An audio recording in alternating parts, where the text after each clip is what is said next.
नमस्कार विद्यार्थी मित्रांनो, मी Jijabai Sahebrao Gosavi, assistant professor in KTHM college, department of sociology and anthropology. तर विद्यार्थी मित्रांनो, आपण मागील भागामध्ये तथ्य संकलन बघितलं. तथ्य संकलनाची आपण व्याख्या बघितली. ठीक आहे ना? त्यानंतर आपण तथ्य संकलन म्हणजे नेमकं काय? तर तथ्य संकलनामध्ये 2 प्रकारचे प्राथमिक स्वरूप आणि द्वितीय स्वरूप. हं. तथ्य संकलनाच्या 2 पद्धती बघितल्या आपण. प्राथमिक स्वरूपाच्या पद्धती, ज्याच्यामध्ये मुलाखत, अनुसूची, प्रश्नावली ह्या सहभागी अवलोकन यासारख्या अ, यांचा समावेश होतो. संशोधनाचा समावेश होतो. ओके. तर द्वितीय अ, तथ्य संकलनाच्या पद्धतीमध्ये आपण बघितलं, त्याच्यामध्ये डाटा कलेक्शनची जी पद्धत तथ्य संकलनात, त्यात आपण बघितलं वर्तमानपत्रे, नियतकालिके, हं, या सर्व अशा ऐतिहासिक आढावे, त्यानंतर एखाद्या संस्थेचा डाटा कलेक्शन हे सर्व द्वितीय संकलनात येतात.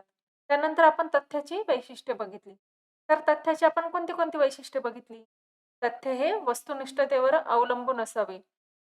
तथ्यनिष्ठतेमध्ये कोणत्याही प्रकारची वस्तुनिष्ठता अवलंबून असावी, कोणत्याही प्रकारची व्यक्तिनिष्ठता नसावी. संशोधकाचा पूर्वग्रह, त्यानंतर संशोधकाचे वैयक्तिक मत ह्या गोष्टी तथ्य संकलनात नसावे. तथ्य संकलन हे परिवर्तनशील असते. तथ्य संकलनामध्ये अनुभवनिष्ठता असते. ठीक आहे ना? तर तथ्य संकलन म्हणजे काय बघितलं आपण? त्याच्यामध्ये डाटा कलेक्शन केला जातो. त्यात 2 प्रकारचं डाटा कलेक्शन होतं. एक प्रायमरी आणि एक सेकंडरी. तर आणि यांचं आपण माहिती बघितली तथ्य संकलनामध्ये. ओके. तर आज आपण एका नवीन विषयाला सुरुवात करणार आहोत. तर आपला नवीन विषय नमुना पद्धती. Sampling method. आता नमुना पद्धती म्हणजे काय? हे आज आपण बघणार आहोत. नमुना निवडीचा नेमका अर्थ काय? व्याख्या, नमुना पद्धतीचे वैशिष्ट्ये. आज आपण आपल्या लेक्चरमध्ये बघणार आहोत.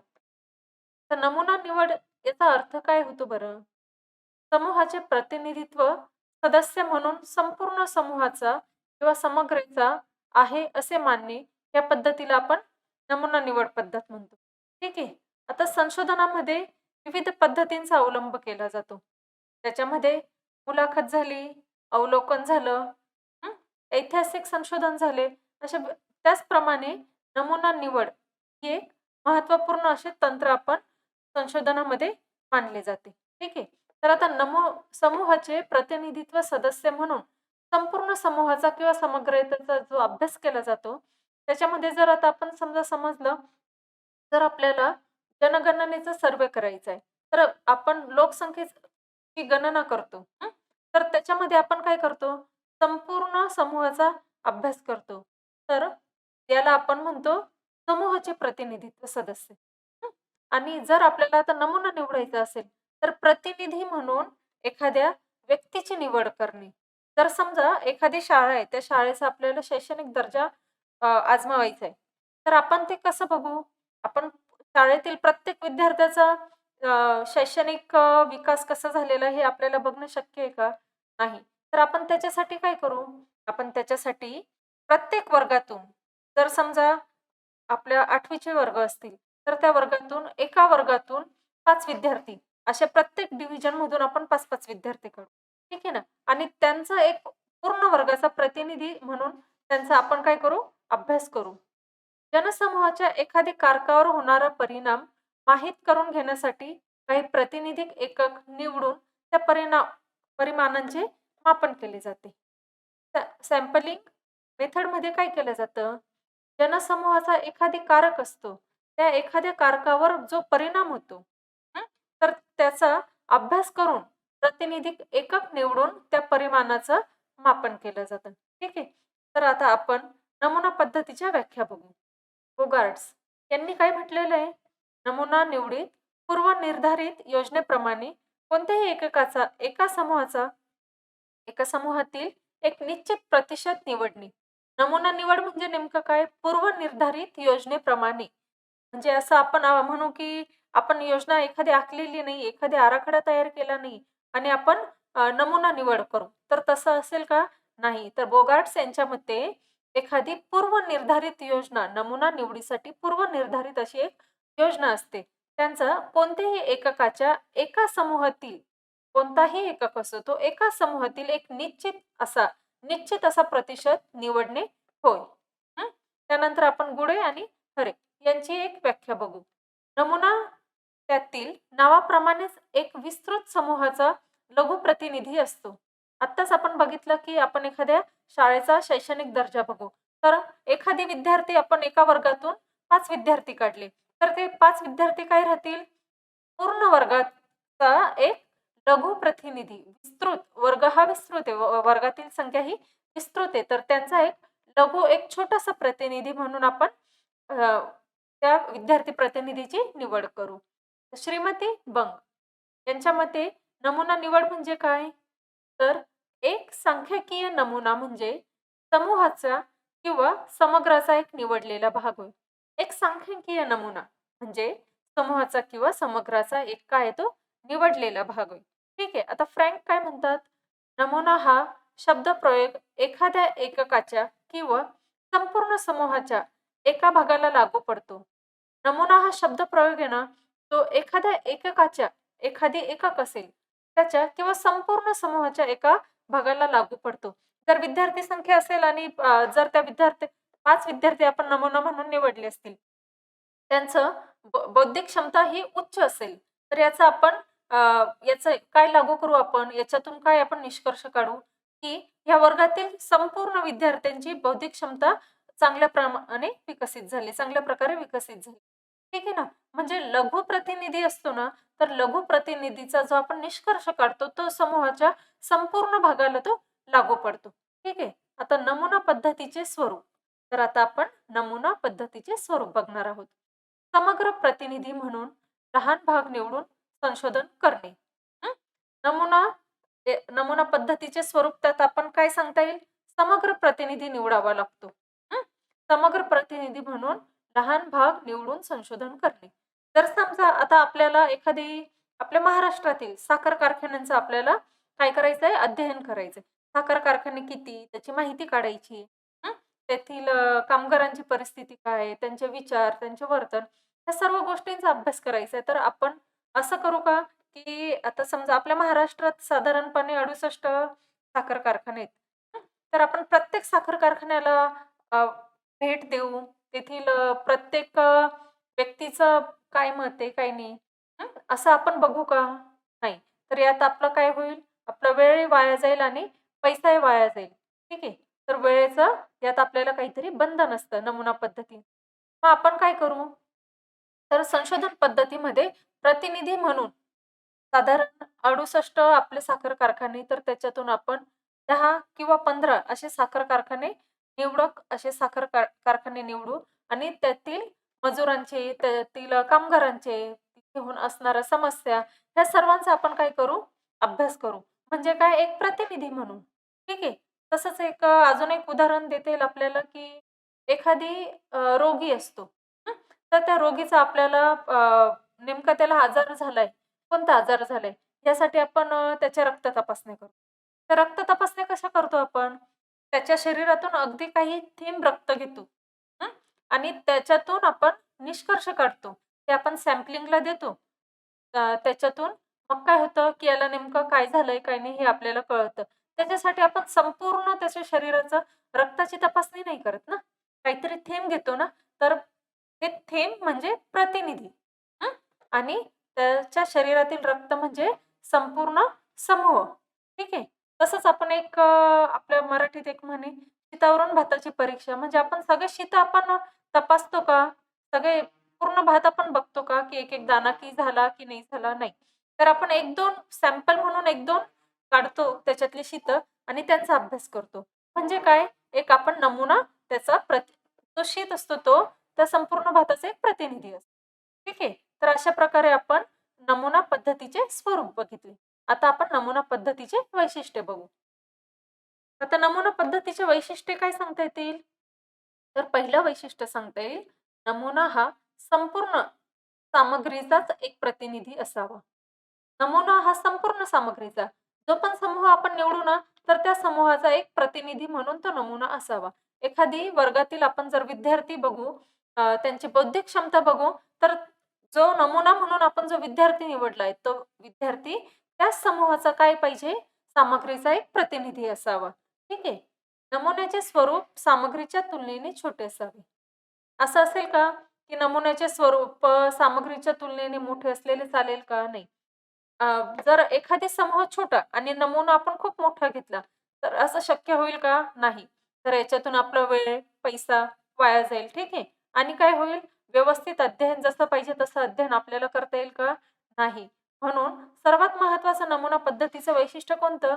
तर नमुन्याचे स्वरूप सामग्रीच्या तुलनेने छोटे असावे. म्हणजे प्रतिनिधी हा छोट्या प्रमाणात असावा, जेणेकरून आपल्याला त्यांचं अध्ययन व्यवस्थित करता येईल, अभ्यास व्यवस्थित करता येईल. आता तिसऱ्या नमुना पद्धतीचं आपण तिसरं वैशिष्ट्य बघू. हं. नमुना हा पक्षपात किंवा पूर्वग्रह दूषित पासून स्वतंत्र असावा. कधी-कधी काय होतं, संशोधक असतो. तो नमुना निवडताना पक्षपातीपणा करतो किंवा त्याचा पूर्वग्रह दूषित असतो तो. म्हणजे काय? पक्षपात किंवा पूर्वग्रह दूषित नेमकं काय? तर समजा एखाद्या झोपडपट्टीचं अध्ययन करायचंय. तर ती व्यक्ती कशी अध्ययन करेल? ती व्यक्ती सगळ्यात पहिले हा विचार करेल, की नाही, ती एक गलिच्छ वस्ती आहे. जाणं आपल्यासाठी चांगलं नाही. असा काहीतरी दृष्टिकोन. तिथले लोकं मद्यपी असतात. त्याच्यानंतर तिथे गुन्हेगारी प्रवृत्ती जास्त मोठ्या प्रमाणात असते. असा एक पूर्वग्रह दूषित आणि प्रत्यक्षात तिथे गेल्यानंतर कधी-कधी काय होतं, आपल्याला याच्या अपोझिट सिच्युएशन परिस्थिती बघायला मिळते. ठीक आहे ना? म्हणजे काय?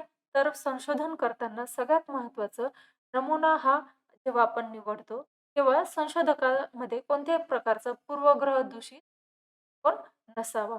संशोधकाने अगदी जे आहे ना, ते वस्तुनिष्ठतेने कोणत्याही प्रकारचं व्यक्तिनिष्ठता त्यात नसावी. आपला पूर्वग्रह दूषित होऊन किंवा पक्षपात क किंवा कधी-कधी काय होतं, आपण नमुना निवडतो, तेव्हा पक्षपातपणा करतो. म्हणजे नेमका काय करतो, की एखादी नमुना आपल्याला स्वतःला चांगला वाटला ना, एखादी व्यक्ती, तर आपण तो नमुना म्हणून सहज घेतो.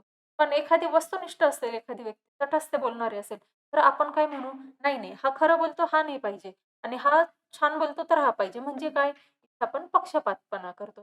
तर नमुना हा पक्षपात आणि पूर्वग्रहापासून वंचित असावा, स्वतंत्र असावा. तर नमुना पद्धतीचं आपण पुढचं वैशिष्ट्य बघू. नमुना हा अध्ययन विषयाला अनुकूल असतो. आता नमुना हा अध्ययन विषयाला अनुकूल असावा म्हणजे नेमकं काय? तर आता समजा तुम्ही ग्रामीण भागातील महिलांचा समस्येचे अध्ययन करताय. हं. तर हे अध्ययन करताना तुम्हाला कोणता नमुना घ्यावा लागेल? ग्रामीण भागातील स्त्रियांचा नमुना घ्यावा लागेल. ठीक आहे ना? ते महिलांशी तुम्हाला संवाद साधावा लागेल. पण जर तुम्ही ग्रामीण भागातील महिलांचं अध्ययन करताय आणि बाकी महिला आणि जर तुम्ही शहरी भागातील महिला घेतल्या किंवा आदिवासी भागातील महिला घेतल्या, तर असं चालेल का? याच्याने तुमच्या विषयाला अनुकूल असं राहील का? नाही. तर नमुना हा अध्ययन विषयाला अनुकूल असावा. म्हणजे काय? जर तुम्ही ज्या भागाचं अध्ययन करताय ना, त्याच भागाला अनुसरून अनुकूल असा नमुना असावा. ठीक आहे. तर आपण आता नमुना पद्धतीचं पुढचं वैशिष्ट्य बघू. नमुन्यात ठिकाणी निश्चितता किंवा शुद्धता अधिक प्रमाणात असावी. नमुन्यात निश्चितता आणि शुद्धता अधिक प्रमाणात असावी म्हणजे नेमकं काय? तर तिथे पक्षपातपणा नसावा, पूर्वग्रह दूषित नसावा, तो छोटा असावा, तो प्रत्येक सामग्रीचा एक प्रतिनिधी असावा. नमुन्याच्या ठिकाणी अशी निश्चितता आणि शुद्धता अधिक प्रमाणात असावी. तो शुद्ध असावा म्हणजे कोणताही संशोधकाचा पूर्वग्रह दूषित पण त्याच्यावर लादलेला नसावा किंवा नमुनामध्ये कोणत्याही प्रकारचा पक्षपातीपणा नसावा. ठीक आहे. तर आता आपण नमुन्याचे आधार बघू. आता नमुन्याचे आधार कोणते कोणते बरं? नमुन्याचे 3 आधार आहेत. सजातीयता, प्रातिनिधिकता आणि पर्याप्तता. तर सजातीयता म्हणजे नेमकं काय? अनेक घटकांचे प्रतिनिधित्व करू शकणारे काही घटक निवडून त्यांचा सखोल अभ्यासातून चाचणी केली जाते. आता सजातीयता म्हणजे नेमकं काय? अनेक घटकांचं प्रतिनिधित्व करू शकणारे. तर आता तुम्ही जर राजकारण बघितलं, तर राजकारणामध्ये एक नेता असतो. ठीक आहे. तो काय करतो? आता आपली लोकशाही, भारताने आपण लोकशाही स्वीकारलेली. तर आपण तो नेता काय करतो? जेवढे पण आपले विभागाचे हं, आपला विभाग असतो त्या विभागाचे आता नगरसेवक झाला. नगरसेवक काय आहे? तो ही एक प्रतिनिधीच आहे आपल्या लोकशाहीचा. ठीक आहे ना? तर तो नगरसेवक त्या नगराचा, त्या विभागाचा एक प्रतिनिधी असतो. तर अनेक घटकांचे प्रतिनिधित्व करू शकणारं. ते जर आता आपल्या भागामध्ये नेमक्या कोणत्या समस्या आल्या, काय समस्या आल्या, हे बघणारा असतो. त्यानंतर तो सांगतो, की इथे कोणत्या समस्या आलेल्या आहे, आमच्या विभागामध्ये कोणत्या समस्या आहे, याच्यावर आपण उपाययोजना कशी केली पाहिजे. अशा अनेक घटकांचं प्रतिनिधित्व कोण करतो? तर तो नगरसेवक करतो. म्हणून नमुना कसा असावा? सर्व समूहाच्या ज्या समस्या आहे ना, त्या समस्या किंवा त्याच्यावर असणारे उपाय हे सर्व त्या प्रतिनिधी याच्यामध्ये असावे. म्हणून अनेक घटकांचे प्रतिनिधित्व करू शकणारा काही घटकातून म्हणजे जी लोकसंख्या असते तेवढ्या विभागापुरती मर्यादित जी लोकसंख्या असते, त्याच्यातून निवडून त्याचा सखोल असा अभ्यास चाचणी केली जाते. त्याचा विस्तृत स्तरावर सखोल अशी चाचणी केली जाते. ठीक आहे. तर आपण नमुन्याचा दुसरा आधार आपण बघू, प्रतिनिधिकता. म्हणजे काय? त्या समूहाचा सखोल अभ्यास करायचा आहे ना, त्यातून काही नमुना घटक निवडला जातो. तर आता समजा तुम्हाला शहरी भागातील महिलांचं अध्ययन करायचंय आणि तुम्ही ग्रामीण भागातील महिला घ्याल अध्ययनासाठी, तर चालेल का? नाही. तर त्याच्यासाठी तुम्हाला शहरी भागाचं अध्ययन करायचं आणि शहरी भागातीलच महिला तुम्ही अध्ययनासाठी घ्या, नमुना निवड म्हणून घ्या. याचा अर्थ होतो, ज्या समूहाचा सखोल अभ्यास करायचा आहे ना, त्याच्यातूनच शहरी भागाचा तुम्हाला अभ्यास करायचा आहे ना, तर शहरी भागातूनच तुम्ही तो नमुना निवडला पाहिजे. ठीक आहे. आता नमुन्याचा तिसरा आधार म्हणता येईल आपल्याला पर्याप्तता.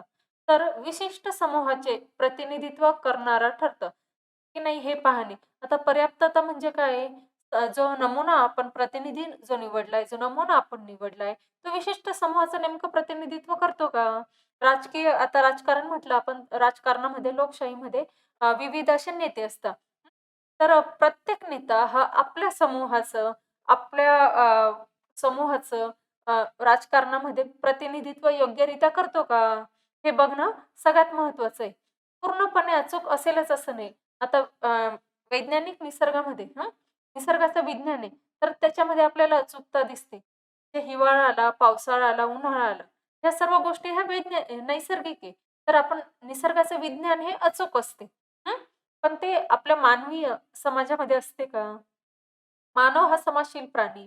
तर आपल्या याच्यामध्ये वेगवेगळे वर्तन दिसतात, वेगवेगळ्या वागणुकी दिसतात, वेगवेगळ्या पद्धती, परंपरा, प्रथा ह्या सर्व आपल्या वेगवेगळ्या दिसतात. एका ठिकाणाहून एका जागेवरून आपण अगदी 10 किलोमीटर दुसरीकडे गेलो ना, तरी आपली भाषा बदलते. आपले व्यवहार बदलतात. हं. प्रत्येक ठिकाणी आपल्याला वेगवेगळ्या तऱ्हेचे लोकं दिसतात. याचा अर्थ काय? तर मानव हा समशील प्राणी आहे. तो एका ठिकाणी वेगळं वर्तन करणारे व्यक्ती असू शकतात आणि दुसऱ्या ठिकाणी दुसरे. त्याच्यामुळे त्यात संपूर्ण अचूकता असेलच, असं आपण नाही म्हणू शकत. पण तरी पण जास्तीत जास्त वैशिष्ट्य असणं महत्त्वपूर्ण आहे. ठीक आहे. तर आता तुम्ही शहरी भागातील महिलांच्या समस्या बघाल, तर नाशिक भागातील बघाल, तर त्या थोड्याफार प्रमाणात तुम्हाला वेगळ्या दिसतील. इंदोरी भागातील बघाल, तर त्या वेगळ्या दिसतील. म्हणजे नेमकं काय? तर पण साधारण थोड्या का फार प्रमाणात ते वैशिष्ट्ये अ, एकमेकांशी मॅच होणारे पाहिजे. ठीक आहे. जास्तीत जास्त वैशिष्ट्य असणे त्या प्रातिनिधिक नमुन्यामध्ये जेवढे जास्तीत जास्त वैशिष्ट्य असतील ना, तेवढा तो प्रातिनिधिक नमुना हा शुद्ध असेल. ठीक आहे. तर आज आपण इथे काय बघितलं नमुना मेथड पद्धतीमध्ये काय बघितलं आपण? मीनिंग बघितलं. नमुना पद्धतीचं अर्थ काय झाला? नमुना एक त्याची सॅम्पलिंग मेथड बघितली. हं. नमुना हा विस्तृत असावा. अ, विस्तृत अशा समूहाचं लघु प्रतिनिधित्व करणारी अ, वस्तू किंवा व्यक्ती म्हणजे नमुना. ठीक आहे. तर इथे आपण नमुन्याचे कॅरेक्टरिस्टिक्स बघितले. कोणते-कोणते? नमुना हा कोणताही संशोधक हा पूर्वग्रह दूषित नसावा. हं. पक्षपातीपणा नसावा त्याच्यामध्ये. त्याच्यानंतर विस्तृत अशा समूहाचं लघु प्रतिनिधित्व करणारा असावा. नमुन्यामध्ये शुद्धता असावी. ठीक आहे ना. तर हे आपण वैशिष्ट्य बघितले. तर इथे आपण नमुना पद्धती, याची व्याख्या, अर्थ, वैशिष्ट्ये बघितली.